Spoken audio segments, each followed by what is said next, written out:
Am I in the wrong for using my late husband's sperm to have a child after his death without his consent? I never thought I'd be here, sharing this story, but here we are. I, 32F, lost my husband, Alex, 34M, to a sudden illness a year ago. It was like the world stopped turning. Alex was my everything, my best friend, my confidant, my love.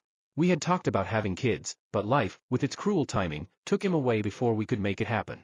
In his last days, Alex and I had many conversations, one of which was about our unfulfilled dream of having a child. He was always so excited about the idea, picturing teaching them to ride a bike, taking them to baseball games, all the things he loved. But we never got around to the practicalities of actually having one due to health issues and timing. After Alex passed, I was left with an emptiness that seemed to grow with each passing day. I threw myself into work, therapy, and keeping his memory alive in our home. But then, I started thinking about our conversations, about the life we envisioned together.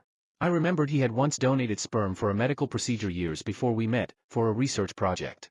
He'd told me about it in passing, never imagining it would become relevant after his death. I found myself at a crossroads, staring at the possibility of fulfilling our dream posthumously. After months of grief, I contacted the clinic where Alex had donated. They still had his samples, preserved for research but not for use in creating a family. I went through legal hoops, ethical consultations, and my own moral compass questioning if this was right. I decided to go ahead with it. I used Alex's sperm to get pregnant through IVF. It was a long, emotionally draining process. Every step felt like walking through a minefield of guilt, hope, and what-ifs. I told very few people what I was doing, only my closest friends and my therapist, who helped me navigate this uncharted territory. Fast forward, and I'm now several months pregnant. It's a surreal experience, feeling this life inside me that's a part of Alex, bringing a piece of him back into the world. But here's where the drama kicks in. Alex's family found out. His sister stumbled upon some medical documents at my place during a visit, and the cat was out of the bag. They were horrified, to say the least. They accused me of violating Alex's autonomy, of not having the right to make this decision on his behalf. His parents, who I always thought were supportive, now see me as someone who has desecrated their son's memory. They've been vocal about their disapproval, spreading it among our mutual friends and family. Some friends have taken their side, questioning my ethics, my motives, saying I've gone too far. Others have been supportive, understanding the depth of my love and the longing to have something of Alex in my life. I've been called selfish, accused of playing God with Alex's legacy, of not allowing him to rest in peace. They say he would never have consented to this, but I remember our talks, his desire for children. Did he explicitly consent to this scenario? No, but in my heart, I believe it aligned with his wishes. Now, I'm facing not just the emotional upheaval of pregnancy without Alex but also a social and familial fallout. There are days I question myself, did I do the right thing? Was I so caught up in my grief that I overlooked the ethical implications? I've tried to explain my side, that this child is a tribute to our love, a continuation of his lineage in a way he would have wanted. But the backlash is relentless.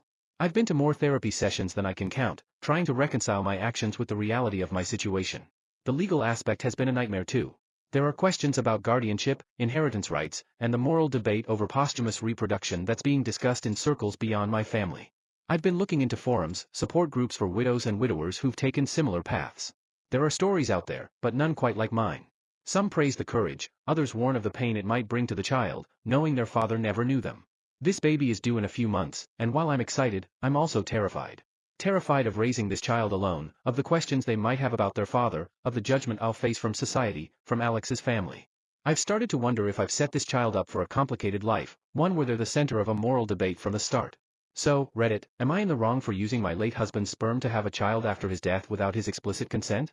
Was this a loving tribute, or did I cross an ethical line? I'm open to all perspectives because I genuinely need to know if I've made a mistake that will haunt us both. I want this child to know love, to know their father through stories, through the love I carry for him, but at what cost? What if this decision leads to a life filled with questions, identity crises, or worse, rejection by their paternal family? I'm scared, I'm alone in this, and I need your thoughts. Would you have done the same, or would you have let go?